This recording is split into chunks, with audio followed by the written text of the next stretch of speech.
welcome to Formula Facts Episode 2. I'm Jack Like, and I'm joined here with Destinee Day. It's a big week for us, Drive to Survive drop. Preseason testing happened, so we have a lot to cover. There's so much to cover. Let's start with preseason testing, right? It happened in Bahrain. We kind of had a little preview before. So what did you see, Destinee? What did you think? McLaren looks strong, right? They're about 0.21 seconds ahead of Ferrari. Ferrari looks strong. They kind of had the quickest lap on track that day. They're the reigning constructors champions, right? They're coming out. They're showing everybody what they got, but they also held back. So while they look good, they definitely didn't give us their all. Yeah, I think Ferrari did a great job. Lewis Hamilton had the fastest lap for them. They did 382 total laps. And actually, Lewis Hamilton's fastest lap was faster than McLaren's fastest, which was done by Oscar Piastri. But between these two teams, that we're going to get into a little bit later with predictions. And I guess we're going to get into with Drive to Survive about how we're going to feel about McLaren being at the top. Again, no surprise. Maybe a surprise. We'll see how we're going to feel about that. But I thought it was really interesting. I know something that was really in the news a lot was Carlos Sainz had the fastest lap in the Williams, 395 total laps they did. Yeah, I think Williams also looked real strong. I think they're going to go up in the midfield. I think we're going to see a significant improvement from them this season. I really thought that they came out of that looking pretty sweet. I thought it was something really interesting, like how we saw that. I think Haas had some really good laps. I just think Williams had some really good laps. What was interesting from Kick Sauber, right? The rookie Bortoleto, right, had the fastest lap for them, which was really interesting. And then going back to, our team, Red Bull, Max Verstappen, right, pulling out the fastest lap for them. Well, exciting to see what Liam Lawson does this year, but it should be an exciting year. And preseason testing definitely was interesting. Yeah, I think one of the best parts about preseason testing was that my husband sent me a video of them spraying the car down with the green paint. And he freaked out saying that it was what is all this green paint going on the cars? Like, is this new livery? What are they doing to the cars? And I was like, no, that's not it. And I sent it immediately to you. And I was like, what do you think they're doing? And you were like, it's obviously testing the aerodynamics of the car. It was a good guess. It was a lucky guess. But yeah, preseason testing, right? Success isn't necessarily measured by the fastest laps. It is measured by the amount of information that they get out of the car at that moment. So, that comes with the paint, that comes with you could see Lewis's car had like this massive grid kind of rig set up on it so that they're measuring all of the aerodynamics. I think the biggest surprise that came out of preseason testing was that Red Bull actually didn't pull out a lot of information that anyone could see. They did the fewest amount of laps. They didn't have a whole lot on track. And that kind of made everybody wonder what the heck is going on. So yeah, you can look at it two different ways, right? You can look at it that they're pretty confident in what they have.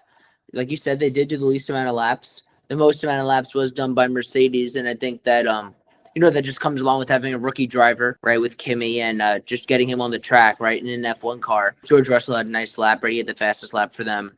I think 0.2 away from what Sainz's lap was at. But like you said, Red Bull, and you know what? I thought another surprise was we talked a lot about Aston Martin, right, and them coming up in the offseason, a lot of new hires, getting Adrian Newey and stuff. And I think they had the second least amount of laps, right, only 306 laps compared to Red Bull's 304 laps.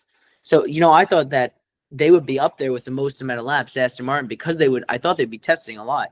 But, second was Haas and then Racing Bulls. So, these teams that were in the back of the grid are looking to come back up right in 2025. We'll see what happens. We're getting ready to find out this weekend, right? Like it's coming up. And it will be something interesting to see how these rookies do right this weekend, because coming into 2024, there was not a single rookie driver. Right, every driver that finished in 2023 started in 2024. Yes. So it's going to be really cool because now you have so many rookies, right? You have rookie on Mercedes, you have a rookie on Red Bull, right? You have a rookie on Sauber, rookie on Haas, rookie on Racing Bulls. Like it's going to be and basically a rookie almost on Alpine, right? Jack Doohan didn't really race that much last year. So two extremes coming from last year to this year. Yeah.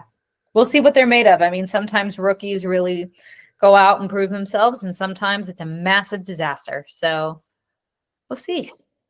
Speaking of rookies, someone that's going to be coming into the grid in 2026, Cadillac, they were approved, right? They're approved by the FIA, right, to come in next year. Yes, and they have been very vocal about applying for the process. So, right, it's General Motors Cadillac is the team.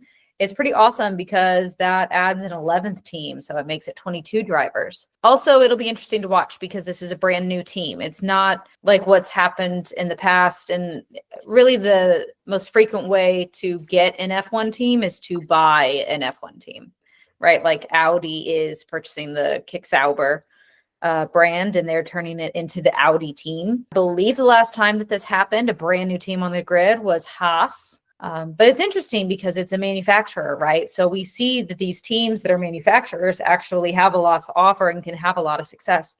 Yeah, it's going to be really interesting. And I think another big thing that's going to be interesting with them is who are they going to be bringing in, right, with the drivers in 2026. This is the first time, right, I think that we've ever had an 11th team. So 2 more drivers, right? If you didn't think that the first, right when the lights go out, if it wasn't compact enough, right now you're going to have 2 more drivers added into the mix. We did have a lot of veteran drivers that were in the talks, like that we've been seeing in rumors, and they haven't confirmed anything yet.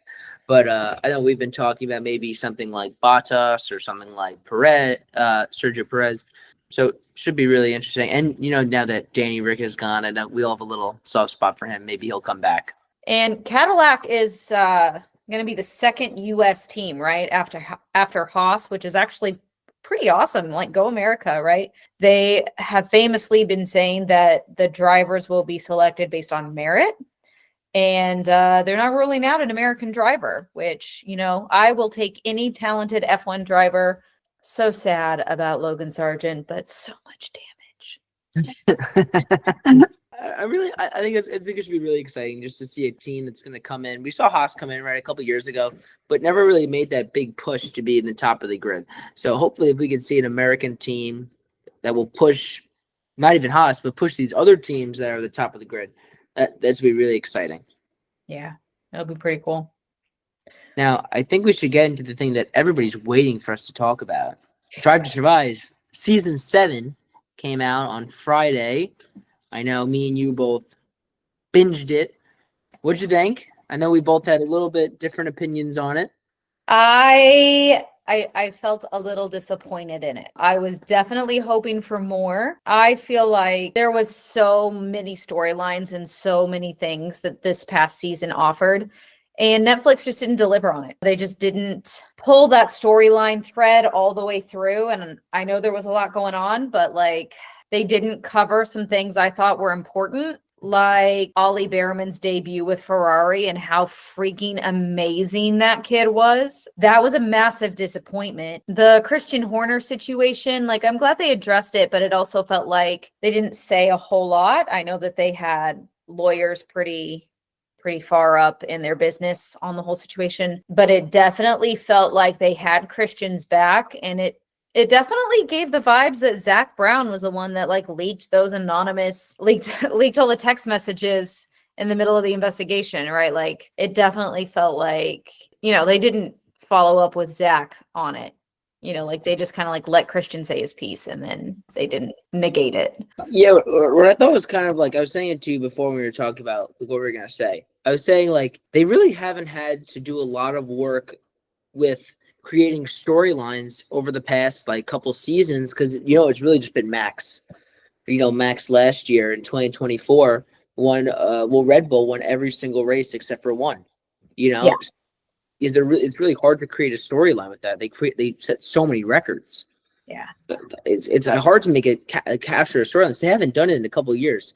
So now that they have to, and I think they show almost a sense of loyalty, right, to Christian, because Red Bull was a pretty good team right back when they created the show in season 1, and he stuck with Drive to Survive. He joined. He did the interviews. Mercedes was the best team, right? They didn't really do any interviews in season 1. So I think they had a little bit of loyalty towards Christian. I'm glad that they addressed it a little bit, but they really didn't play into it that much. Something that I don't know if you feel the same way that I do as intensely.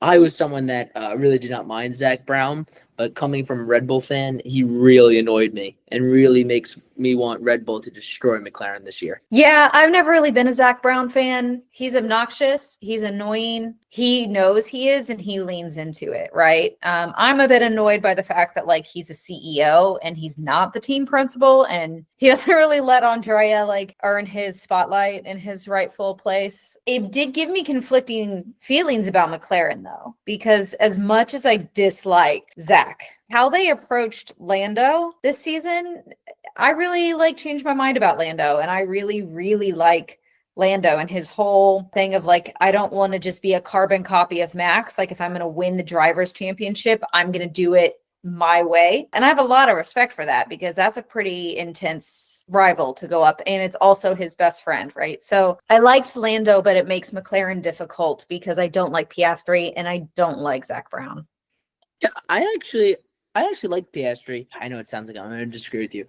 It might just be that I'm not a huge. Not that I dislike Norris. I really don't dislike him at all. But coming from someone who likes Red Bull, I like Max. It's hard. It's really hard for me to like Lando Norris a lot. I think he works hard. I think he's a great driver, but I don't know. I think there was a lot of like little pettiness between him and Oscar this year, and then that was really shown how they dealt with prioritizing Lando and him being trying to act like it wasn't that big of a deal. You could tell that he really cared about them not prioritizing him, which I guess I can understand. But that's not Lando or Piastri's fault, right? Like that falls on Zach Brown. And again, Zach Brown was not painted with a good brush on that front. Like Drive to Survive really made Zach Brown look like a bit of a mess, like he's not in full control of the team and that he just lucked his way into a constructors championship, which maybe he did. I was going to say, I think a bit of that might be true. And I think we always kind of saw him as a bit of a mess. But we thought, oh, well, maybe he's not, right? We thought, oh, maybe he knows maybe he's like a little evil genius. He knows what he's doing. But I really don't know. They really made him look stupid in the way they portrayed him, right? He couldn't make any decisions, really had no idea what was going on. The whole season was kind of just like a mess, even going up to the last race, right? When they had to beat Ferrari to stay in, and they had to get ahead to win the constructor. They kind of made it like he had no idea what was going on, and it was just like another race for him. And yet it really made me dislike him. I know it's because he really went up against Christian, and I think he kind of wants a little wannabe Christian, and that's what I think. Christian was always kind of the bad guy in Drive to Survive, and I think Zach is trying to take that role. But it was kind of interesting how they kind of changed. They kind of made Christian almost like not the good guy, but they kind of made him look a little bit more. He looked calmer than he has, and I think he summed it up really well. Christian Horner, Zach is annoying. That's what he said, and I think he really summed it up really well. He really did. And in comparison, I think Zach Brown kind of came out looking a little closer to Flavio, who came on Alpine. Like it was a you love him or you hate him kind of a scenario. I definitely felt he skewed a little more that direction. And I think it was also, like you said, with Ollie, just because that was a little thing that I was thinking about. I remember me and you talking about it and saying, what a great race he had, right? And he really, right, you got points for a struggling Haas team. And no, not even then. He scored points when he debuted at Ferrari. Well, yes. The first time he ever drove an F1 car, he scored points. Do you know how crazy that is? Like, that's freaking crazy. And they really didn't even mention it. I don't think they mentioned it, They right? didn't mention it at all. I couldn't believe it. They also really made him look like, I think they kind of like underplayed him for how he did in that race, right? I'm blanking on where it was, right in the rain. Brazil. But they really didn't make him look like he was that good of a driver. And you think that maybe that was a chance for them to mention how he did at Ferrari earlier in the season, but they kind of made him just look like a clueless reserve driver. He really didn't look like he knew what he was doing, and that was a really tough race to drive in.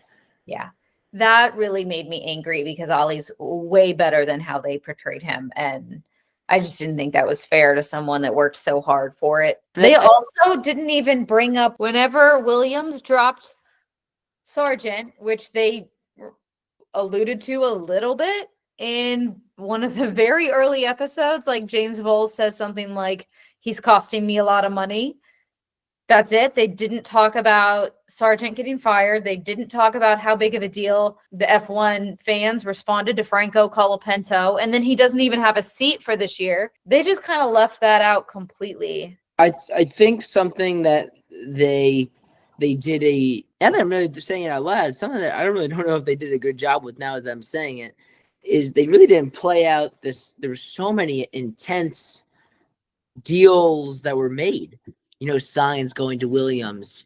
And they did really make that a big deal for that one episode, and they made it a big deal for Kimi going to Mercedes in that one episode. But I feel like that could have been so much of like a longer over the season thing that happened, because that's what it was. I think that they had so much good information on signing with Williams and, turning away for a second, then coming back. And they really kind of just jammed it all into a couple minutes just to shove in to the end of an episode. I wish they really could have extended that out and over the season showed how he made his decisions based off how he raced because he signed that a really good year. And he's a really good driver. And we saw that he had surgery, right? He came back the next race and got a win. And I think something interesting that they also did that I thought was really interesting. They got a new villain, like Liam Lawson. They made him a villain. I have a lot to say. Because I did like Liam Lawson. I didn't. And I know. And then you told me, I think I like him now because I rewatched Drive to Survive. So now you have season 7 information. Now what? I missed the entire thing about him flipping Checo off. And that pisses me off because the way he behaved was not okay. I remember him being kind of ruthless in the race. I think it was the Mexico Grand Prix, right? He was a wanker, man. And Christian says you don't want to be a wanker. But the way he behaved was unsportsmanlike. If he would have done that to any other driver, if he would have attempted that to Max would have never put up with that crap. I can't believe he ended the career of two very known, Will Buxton says, well-respected Red Bull drivers. He took 2 out. In one fell sweep, yep. I also am a little pissed off because Liam Lawson is dressing like he's a Backstreet Boy. And he looks ridiculous. That's the main problem. What's my main problem? I was never really a Liam Lawson fan. I was always on the side that I wanted Red Bull to get more of an experienced driver. I knew Perez was not the answer. I was hoping, fingers crossed, for something like Sainz. We always thought something like Danny Ricciardo would ever work out again. But good for him, right? Getting to Red Bull, it's a really big deal. He's with another really good driver. Good for him. But it's just the lack of respect, and especially when they do it to a driver that it's one thing if you do it to a driver that's cocky, but if you do it to a driver like Checo at his home race when he's struggling, you're going to kick a man when he's down, right? It's just something that I think was someone that's a Red Bull fan. I did not support him for that move. It's just pretty upsetting. Yeah.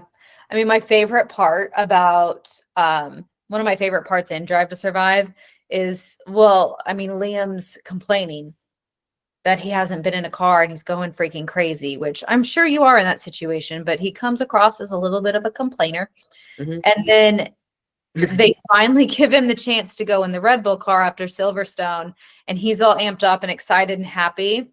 And then Christian tells him that, but first Max is going to come in and do a lap and his time is going to be compared to Max. And his whole face changes. He looks like he's been kicked in the mouth. And I was like, yeah. You see Max comes in. Okay, Max is done. Then he gets out there. I haven't driven a car, Then he goes back to the excuses. And I think it shows that it's really just kind of more of a shell and more of a show that he might be putting on, right? That he's the real tough guy and that he's not worried about anything, right? That he's the next Verstappen. And I don't think anybody's believing it. And I don't think it's the way that we felt with Zach Brown, where Zach Brown was, some people love him, some people hate him. Christian Horner, some people love him, some people hate him. Liam Lawson, some people hate him. That's it. I really don't think that there's another side to that because I don't know. I don't think there was a Red Bull fan that really liked what he did this year. No, that was icky, and not in a oh, this guy's weird. Like that was unsportsmanlike and icky. And it's hard to have respect for that. It wasn't even in like a competitive way. It was just, just uncalled for. Speaking of Red Bull drivers, I was wishing for a bit more Danny. It was his last season. Drive to Survive is built on Danny Ricciardo, right? If it wasn't for everyone falling in love with Danny Rick in season 1, making a choice he should have never made, no one would be fans like we are now. And I thought that the goodbye was he deserved a little bit more. It definitely was. It definitely was nice, and definitely was good to see. But I think they could have done a little bit more for him. Right? Because he was the first person we saw, right? He was the first person he was probably the first F1 driver I ever saw, right? When I first watched Drive to Survive, which is crazy. I don't know. I think I really felt bad for him. I think he really matured over the years, and it was really interesting to see a driver go from season 1 to season 7. And how he really matured, how he accepted that, maybe I'm not going to win a driver's championship, and that's okay. And maybe it's a better thing that I didn't win because maybe I would have been cocky like these other people are. So I think that's really interesting. And he could just be saying that, but I don't know. That time I think he really meant it. And as a Danny Ricciardo fan, yeah, heartwarming. Well, Danny's always heartwarming. Yeah. Something that I know you had feelings about was the episode in Singapore where they gave the 5 drivers the phones. Yeah, that was stupid. That was so stupid. It was such a waste of it. I remember I was ready to go. It was towards the middle of the season, and they put the thing up. I'm like, this is a whole episode. I'm like, and it got a little bit better towards the end, but it was just like, why can't we just do the same thing we do it works. Everybody likes the way we do every other episode. Why they hand the guys the phones and I have to look at George Russell, think he's funny the whole time. I didn't enjoy it. Did you like it? I mean, I personally did not like it. I think that would have been awesome in season 6. When they had no other driver to talk about. Yes.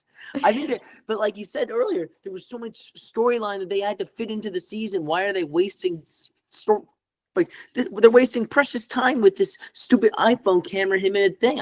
Because they committed to the bit and they gave them the phones and like they can't uncommit to it once they gave it to him. Apparently, I don't know what that was, if it was a sponsorship deal or whatever, but like, yeah, it felt out of place. It felt weird. It felt like them reminding us like, oh, we're all best friends at the end of the day. Like it was very rom-com-y. Yeah. And I don't watch F1 for the rom-com.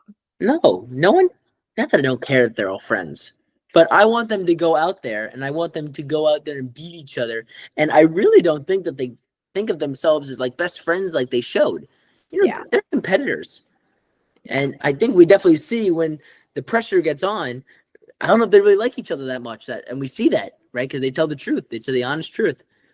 It was a little fake, just showing, oh, there's a camera in front of us right for the next 36 hours, right? So, yeah, 48 hours, right? So we'll see.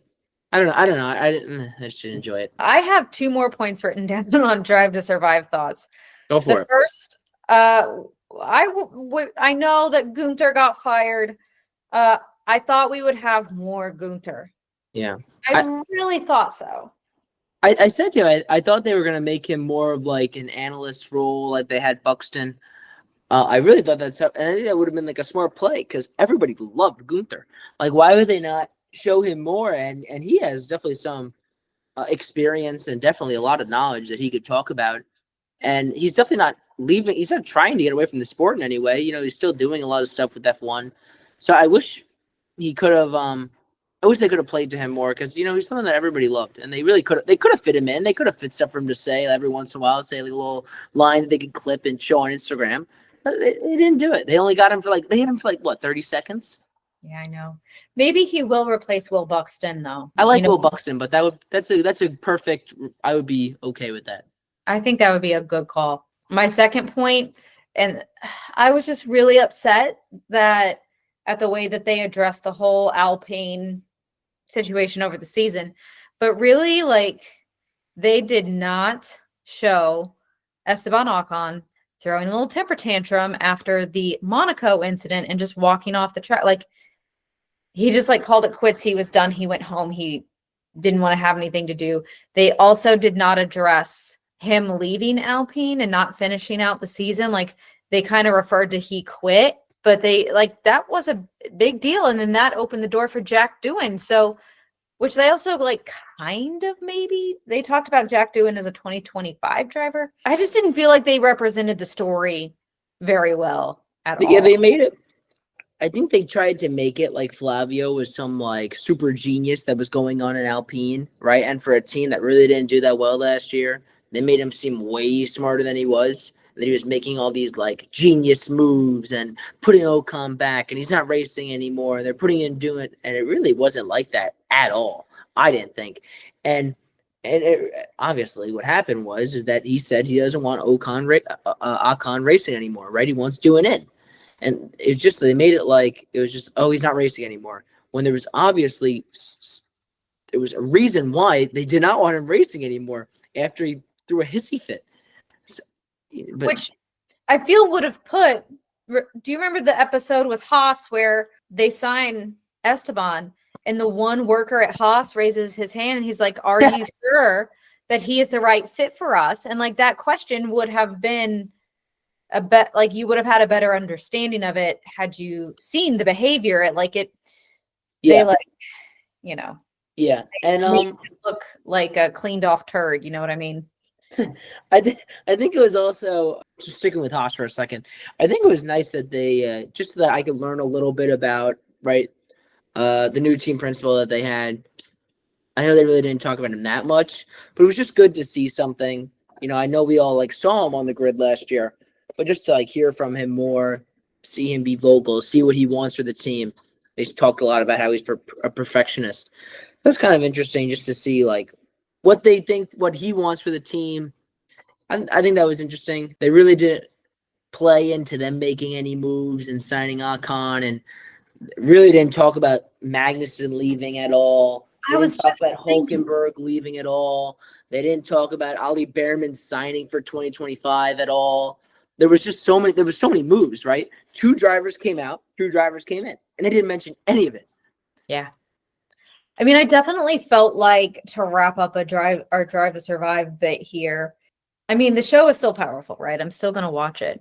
But I definitely felt like, okay, Netflix, like it's time to experiment. Like we don't always have to tell the story in the exact same way. F1's one of those seasons where nothing can happen, like 2023, or a lot can happen, like 2024.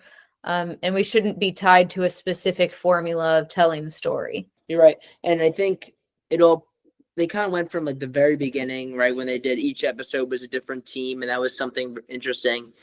And then they went into kind of this year, it was a lot of like switching around back and forth, race 6, race 22, race 4, race 1. And you're like, where am I?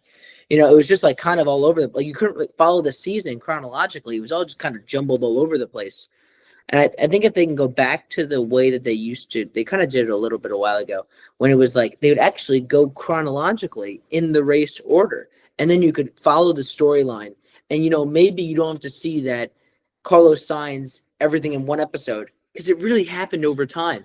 If they can show in race 3 that he did this, he met with them, and then he didn't sign by race 18, that's okay. Drag the storyline out, like create drama.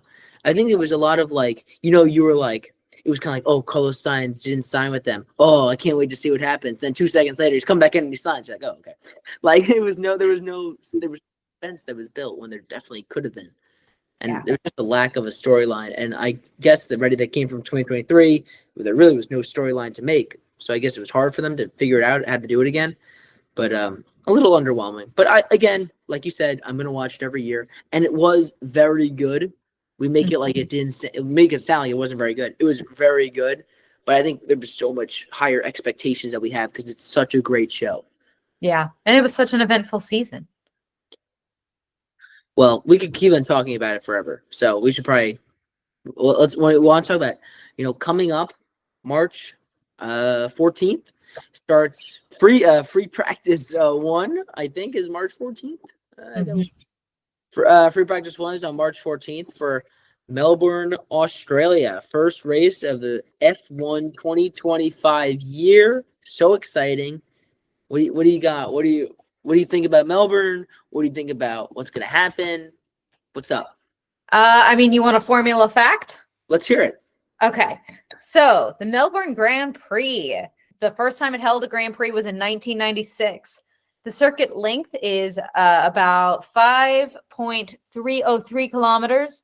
The number of laps is 58, and the race distance is 307 kilometers. I like the Americans trying to convert the kilometers to the miles. Right, I'm like, I don't know what that means. Yeah. One of the stories about the first Grand Prix that was ever held in Melbourne was when Martin Brundle, OG favorite, was racing in his Jordan, and he took a crash going into turn 3, and he launched himself. Fantastic wreck. And so that's one of the iconic things that has happened at the Melbourne track. It's also known for being quite a smooth track. So that's something that's been said about the Bahrain preseason testing, is that it was a rough track. Melbourne is a much smoother track. So we're going to see what our F1 cars are capable of. Yeah, I think it's interesting that it's going to be the first race, right, of 2025. Supposed to be one of the first. So, or I guess last year was the third. Was the third one. Used formerly home race of Danny Ricciardo, but now Liam Lawson. Yeah, now and Piastri, right? And Piastri, yes. You have to include him. I know you don't like him. I know. So then, do you think Piastri is going to win this year at Melbourne? I don't know. He did really good in Bahrain. Impressed me. Right. I talked about how I was upset with McLaren, but I think I do like Oscar, and I'm rooting more for Oscar than I am for Lando this year. I think that Oscar thinks a little bit more like Verstappen does. Agreed. That's how I think. Which I obviously am a fan of. So I'm gonna root for Oscar this year. Okay. Do you want to do predictions for the Melbourne race, and then at 2025? I almost said 2026. 2025 predictions for the season? I have my season predictions. Do you want to give a Melbourne prediction? Yeah, I'm going to give a Melbourne prediction. Okay, you're way more prepared than I am, so go for it. Nope, this is just what I'm feeling in the moment. I'm going to go with... No, you really threw that one on me. Okay. I'm going to go with... Oh, we'll do podium. Why don't we do podium for this race? That's a good idea. Okay, we'll do podium. I'm on the spot. Give us a second. I got it ready. You think while I'm talking. Okay, go. Okay. A Lando, Leclerc, and Max podium. Lando winning the race, and then Leclerc in second, Max in third. Well, wait, can I hear yours one more time? Lando in first, Leclerc second, Max third. Okay. I think Lewis is going to push too hard in the Ferrari, or not enough because it's new. And Piastri is going to push too hard and get himself a DNF. Yeah, I was going to say, I don't think that he's going to finish Oscar. But I think Leclerc will be up there on my podium. He was second last year at Melbourne. So I think Leclerc will be up there. I don't know. I don't think that Lando can pull it off in the first race of the season. I just don't think so. So I think I'm gonna go with I'm not gonna put a 1, 2, 3. I'll put a 1, 2, 3. I think I'm gonna do Leclerc 1. I think I'm gonna put Verstappen 2.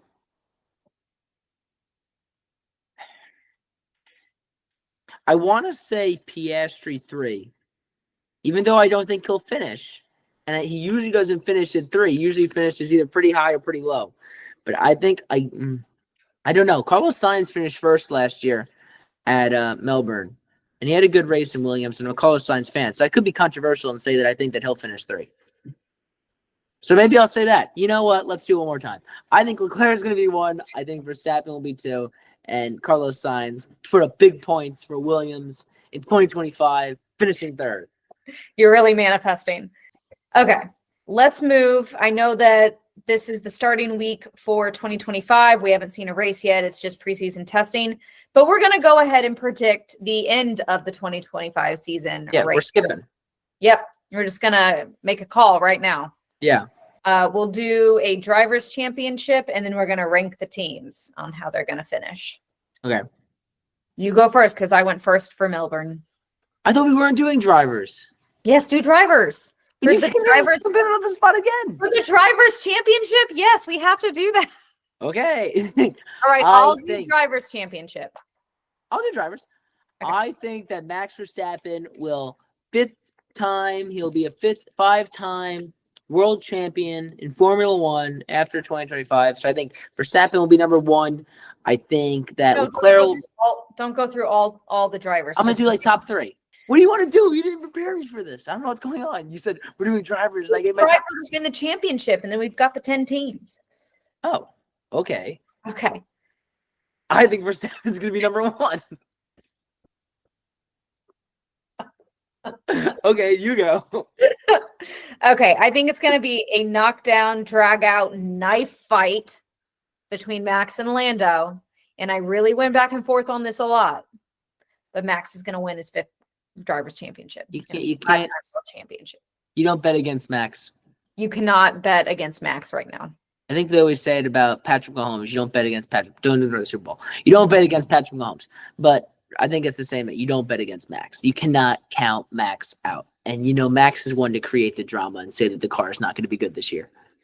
Yeah, I agree. Okay, now something we're prepared to do is give the championship standings for the teams. Do you want to go first? Do you want me to go? How about we do our top 4 first, and then we'll go and do the midfield after? No, all 10 or nothing. Okay, you go first then. All right. Second episode, I'm already falling apart. Netflix can come produce us then. The team I think is going to win the 2025 Constructors Championship is Ferrari. They are going to win it. It's my number one. Followed by McLaren. Again, I think that's going to be a knife fight until the end, but I think that's what's going to happen, and I'm here for it. Then Mercedes in third, Red Bull in fourth, Williams in fifth, Aston Martin in sixth, Haas in seventh, Alpine 8, the Racing Bulls in 9, and Sauber in 10. Who'd you have as 5? Williams. And you had Aston Martin in 6? Yes. Okay. Well, we're a little different. I think, as much as I don't want to say it, I think if I'm being practical, I think that McLaren, they really have 2 good drivers. I think they have a good car this year. As much as I'm hoping for someone like Ferrari to be number 1, or as much as I'm hoping for Red Bull to be someone number 1, I think McLaren will be number 1. Ferrari, I think they'll pull it off. Number 2, I think we're going to see something similar to what we saw this year. Towards the end, I hope Red Bull will be a little bit closer. But I think it's going to be McLaren, Ferrari, Red Bull, Mercedes. And that was my top 4. That was kind of easy. And then towards the end, I put Williams, Haas. I think that Haas will have a pretty good season this year. I put them in front of Aston Martin. Haas had 58 points last year. Aston Martin had 94. But Lance Stroll and Fernando Alonso, I don't know if they're going to pull it off. Well, I think Fernando can, and Lance acts like he doesn't want to. Well, Lance will not check his mirrors. He'll get crashed into. It's gonna be like a whole thing. But I don't think it's gonna. Well, I think Fernando Alonso had the majority of their points last year, so we'll see what happens. But I think I have Williams at my 5, Haas at my 6, and they're gonna have a good year. Aston Martin, after seeing really preseason testing, they really didn't do anything, which I expected they would. I think they're looking for 2026, so I dropped them down to number 7. Alpine. Disappointed in Drive to Survive. Disappointed on my list. They're going to be 8. Racing Bulls with Yuki, my boy, and the rookie are 9. And then Kick Sauber, future Audi, is coming in at number 10. Yeah. We were pretty similar. A little different. You're similar. We will compare this in our final episode of this year and see how far off we were. It's gonna be like backwards. Sauber won. Race Lewis wins his eighth. Lewis wins the drivers. Yeah, we're nowhere close to what happened. Gives That could Max always a happen. finger as he passes him. Pulls a Liam Lawson. Chaos. Well, after a long second episode, but I think there was a lot to talk about. We'll come back to you guys after Melbourne, and hopefully it's a really exciting race. I know for us in America, it is a late race, so no spoilers for me. I'm gonna wake up on Sunday and watch the race, but I think are you gonna stay up and watch it? I'm gonna stay up and watch it. Yeah. I have school to do and homework to do. Can't do it. Yeah, I won't make it to China though, so that I'm gonna have to watch the next race. I'm gonna have Me and you will do start China at the same later. time. Yeah. Yeah, I know. So for episode 2 of Formula Facts, thank you so much for listening. We'll come back to you after Melbourne, hopefully having a lot to talk about and a lot of analysis, a lot to argue about. I'm Jack Lake. I'm Destinee Day. Thanks for joining us.